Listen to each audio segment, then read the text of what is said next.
धनबाद में कोयला चोरी रुकने का नाम नहीं ले रही है, जिससे बीसीसीएल को राजस्व का भारी नुकसान हो रहा है। बीसीसीएल एरिया 4 के सीएचपी साइडिंग में खुलेआम कोयले की लूट हो रही है। वहीं मौके पर तैनात सीआईएसएफ कोयला लूटने वाले लोगों पर कोई कार्रवाई नहीं कर रही है।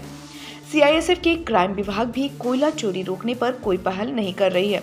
स्थानीय लोगों द्वारा बार बार बीसीसीएल प्रबंधन स्थानीय सीआईएसएफ को शिकायत करने के बावजूद रोकने की दिशा में कोई काम नहीं कर रही है।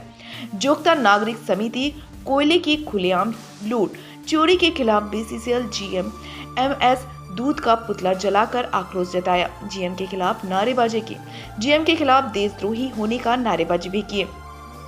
वहीं स्थानीय लोगों ने कहा कि बीसीसीएल एरिया 4 जीएम एमएस दूध कोयला की लूट करवा रही है। सीआईएसएफ कोयला तस्करों पर कार्रवाई नहीं कर रही है। कोयला चोरों का सरदार जीएम है। सभी की मिलीभगत से कोयला चोरी हो रही है। ऐसे अधिकारियों को डिसमिस करने की मांग करते हैं।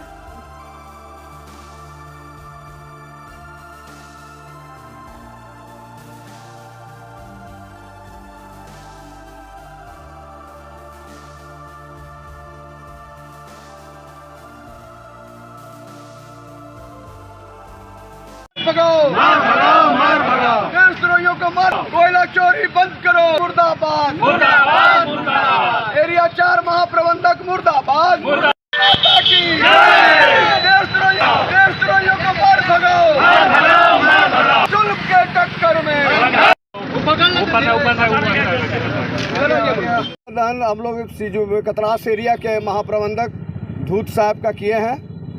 उनका यहाँ सिजुआ में सीएचपी चलता है, जिसमें सीएचपी में बुरी तरह से कोयला लूट हो रहा है और इस ये लूट में पूरी तरह से 2500 बार उनको लेटर दिया गया है, मगर वो आज तक इस पर कोई कार्रवाई नहीं किए हैं। इससे हमको लगता है कि परियोजना पदाधिकारी और आपका महाप्रबंधक जो है ये दोनों मिला हुआ है। उसमें इस सारे कार्य में चोरी में जो देश का रक्षक के रूप में कहलाता है सीआईएसएफ, वो भी उस चोरी में संलिप्त है। ये सारे लोग आज देशद्रोही है। प्रधानमंत्री विश्व में तीसरा अर्थव्यवस्था भारत को बनाने के लिए प्रयास कर रहे हैं, आगे लगे हुए हैं, दिन रात एक किए हुए हैं, मगर ये कोयला चोरी करवा के देश की संपत्ति को चोरी करके क्या वो तीसरा अर्थव्यवस्था बनाने की दिशा में ये लोग मदद कर रहे हैं। ये केंद्र सरकार के सब अधिकारी हैं, ये सारे चोर हैं। ये लोग चोरी का ही डिग्री लेके आया है कि चोरी कैसे करना है, बीसीसीएल को कैसे लूटना है।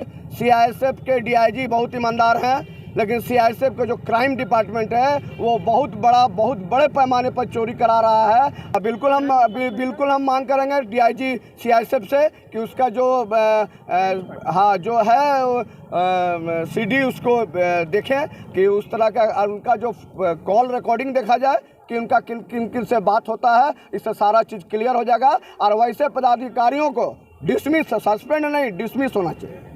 आज यहाँ पे पुतला दहन का कार्यक्रम हम लोगों को मजबूरी में करना पड़ रहा है। कितना बार है सो लिखित में दिया गया है कि कोयला चोरी है सो बहुत खुले पैमाने पे हो रहा है। उस पर बीसीसीएल महाप्रबंधक द्वारा किसी भी तरह का कार्रवाई नहीं किया जा रहा है। उसके बाद क्राइम वाला को भी बोला जा रहा है, वो भी किसी भी तरह का कार्रवाई नहीं कर रहे हैं। सीएचएफ क्राइम वाले जो है उनको भी बताया जा रहा है, एविडेंस भी दिया जा रहा है कि कहाँ कहाँ पे है सो कोयला चोरी है सो हो रहा है, उसका फुटेज भी दिया जा रहा है, लेकिन किसी भी तरह का कार्रवाई इन लोगों के द्वारा नहीं किया जा रहा है। अगर रवैया अगर इन लोग का रहा तो जोगता नागरिक समिति सीधी कार्रवाई करेगी रोड पर उतर कर, और जिला प्रशासन से भी मांग करेंगे और ये क्या बोलता है बीसीसीएल प्रबंधन से भी मांग करेंगे कि इन लोग जो क्राइम वाले जो सीआईएसएफ जो है उन लोग पे एफआईआर किया जाए। हम लोग है सो बीसीसीएल मुख्य महाप्रबंधक एमएस दूध साहब का किए हैं। आखिर रोकने में क्यों रोकने में इसलिए इन लोग लूट खसोट में है सो इन लोग का भागीदारी है, चोर का सरदार है ये बीसीसीएल महाप्रबंधक जो है एमएस दूत, वो चोर का सरदार है, इसलिए नहीं रोक रहे हैं। हम लोग एविडेंस दे रहे हैं, लिखित में दे रहे हैं, तब फिर आपको कार्रवाई करने में क्या होता है। सीआईएसएफ को भी तो कार्रवाई करना चाहिए, क्राइम वाले को भी, लेकिन उनका भी मिली भगत है। ऐसा लूटने का मौका चाहिए, इन लोग को पैसा चाहिए, जैसे भी चाहिए, वो कोयला चोरी कीजिए या फिर लोहा चोरी कीजिए। इन लोग तो कोयला का चोर का है सो सरदार हो गए, जीएम साहब खुद है। नहीं तो कार्रवाई करें, अगर नहीं है ईमानदार व्यक्ति है जीएम साहब तो वो कार्रवाई करें।